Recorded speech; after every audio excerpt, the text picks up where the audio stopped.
Hi കൂട്ടുകാരെ, ഇതേ ഞാൻ വീണ്ടും എത്തിട്ടോ. കഷ്ണമീൻ കിട്ടി. അപ്പോൾ ഒരു 1/4 കിലോ കഷ്ണമീനാട്ടോ കിട്ടിയേ. അപ്പോൾ അതെങ്ങനെയാണ് ഞാൻ പാല് പിഴിഞ്ഞ് കറി വയ്ക്കലെന്ന് പറയും. അപ്പോൾ ഒരു 10 ചുവന്നുള്ളി, കറിവേപ്പില, പിന്നെ കാന്താരി മുളക് ചതച്ചത്. ഞാനിവിടെ കാന്താരി നട്ടുപിടിപ്പിച്ചിട്ടുണ്ട് കേട്ടോ, അതുകൊണ്ടാണ്. പിന്നെ വെളുത്തുള്ളി, പിന്നെ ഇഞ്ചി, പിന്നെ കാശ്മീരി മുളക് പൊടി 1 സ്പൂൺ, 1/2 സ്പൂൺ മഞ്ഞൾപ്പൊടി, 2 സ്പൂൺ നല്ല എരിവുള്ള മുളക് പൊടി. പിന്നെ ഇത് 1-ാം പാൽ ചേർത്ത് വെച്ചിട്ടുണ്ട്. ഉണ്ടോ? ഈ 1-ാം പാൽ ചേർത്ത് വേണം അടുപ്പത്ത് വയ്ക്കാൻ. അങ്ങനെ പാൻ അടുപ്പത്ത് വെച്ചു. ഉലുവ പൊട്ടി, കടുക് പൊട്ടി. ഉണ്ടോ?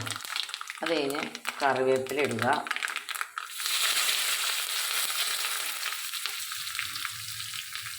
എന്നിട്ട് മുളക് പൊടി ഇടുക.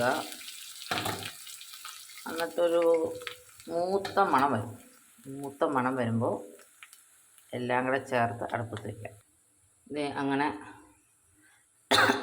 ചുമയ്ക്കണം എന്ന് പറഞ്ഞാൽ ചുമച്ചാലാണ് അതിൻ്റെ മൂത്ത മഞ്ഞൾപ്പൊടിയും മുളക് പൊടിയും ഒക്കെ ചേർത്തു, കറിവേപ്പിലയും ചേർത്തു, പുളി ചേർത്തു. ഇനി ഇതെല്ലാം പച്ചയ്ക്ക് ചേർത്താൽ മതി കേട്ടോ. ഇഞ്ചി, വെളുത്തുള്ളി, ഈ കാന്താരി മുളക് ഒച്ചയ്ക്ക് ഇട്ടിട്ടുണ്ടെങ്കിൽ ശരിയാവത്തില്ല. അതിങ്ങനെ ഒതുക്കി തന്നെ ഇടണം. ചുവന്നുള്ളി എല്ലാം പച്ചയ്ക്ക് ഇങ്ങനെ ഇട്ടാൽ മതി കേട്ടോ. എന്നിട്ട് തേങ്ങാപ്പാൽ ഒഴിച്ച് അടുപ്പത്ത് വെച്ച് ഉപ്പും ചേർത്ത് തിളച്ച് വെളിച്ചെണ്ണ ഇങ്ങ് തെളിഞ്ഞ് വരും.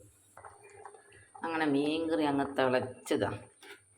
നല്ല തേങ്ങാപ്പാലിലങ്ങ് വേവും. ഒരു 4 ചുള പുളി ഇട്ടാൽ മതി കേട്ടോ. കുഞ്ഞ് ചുള ഇട്ടാൽ മതി. പുളിക്ക് പലയിടത്തും പല രീതിയാണ് പുളിയുടെ ടേസ്റ്റും ഒക്കെ. അത് ഞാൻ ഇവിടെ വീട്ടിൽ തന്നെ ഉണക്കിയ പുളിയാണ്. അതിന് കുറച്ച് പുളി ഇട്ടാൽ മതി. ഇനി ഇത് വാങ്ങി വെച്ച് കഴിഞ്ഞാൽ ഇങ്ങനെ വെളിച്ചെണ്ണ തെളിഞ്ഞ് ചുമന്ന നിറം നല്ല ഭംഗിയായിട്ട് വരും കേട്ടോ. ഇത് 2 ദിവസം കഴിക്കാം.